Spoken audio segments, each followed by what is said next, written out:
पर ज्ञान स्वरूप है।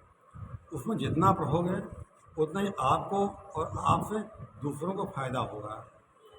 गीता में अर्जुन भगवान कृष्ण पूछते हैं स्थिति पर व्यक्ति कैसा होता है, कैसे चलता है, कैसे उठता बैठता है, कैसे रहता है। तो कृष्ण कहते हैं जो पुरुष प्रिय को प्राप्त होकर हर्षित नहीं होता, अप्रिय को प्राप्त होकर दुखी नहीं होता, वह स्थिर बुद्धि है। स्थिर बुद्धि है। दुख मिला, सुख मिला, वो समझता है कि हमारे कर्मों का ही भोग हमें।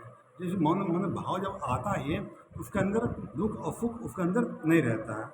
अगर कोई आपका अपमान करता है, आपको बुरा बुरा भला कहता है, तो यह सोचो कि मेरे में कमी क्या है, उससे लड़ो मत। उससे देखो मेरे में कमी क्या, मेरी बुराई क्यों कर रहा है, क्यों लड़ रहा, उस कमी को सुधारो अपने। और अगर अपनी गलती नहीं है तो समझो दुनिया में बहुत कलयुग चल रहा है, बहुत लोग मानसिक रोगी हैं, मत मुँह लगो उनसे। जितना दूर रहोगे उतना ही आपको फायदा रहेगा। गीता में भगवान कहते हैं जैसे नाना प्रकार का नदियों को जल समुद्र समा लेता है, कोई हलचल नहीं होती है इसमें, आपकी स्थिर रहता है। इसी तरह जो परेशानियाँ उसको अपने भीतर समा लो उसको।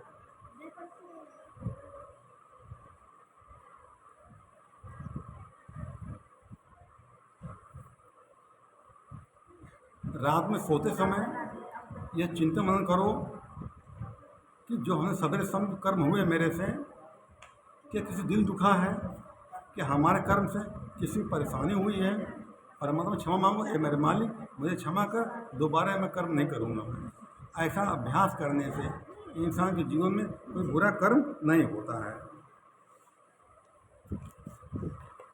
ये संसार कर्म प्रधान है। कर्म प्रधान कर विश्व रखा, जो जस करें सो तस फल चाखा।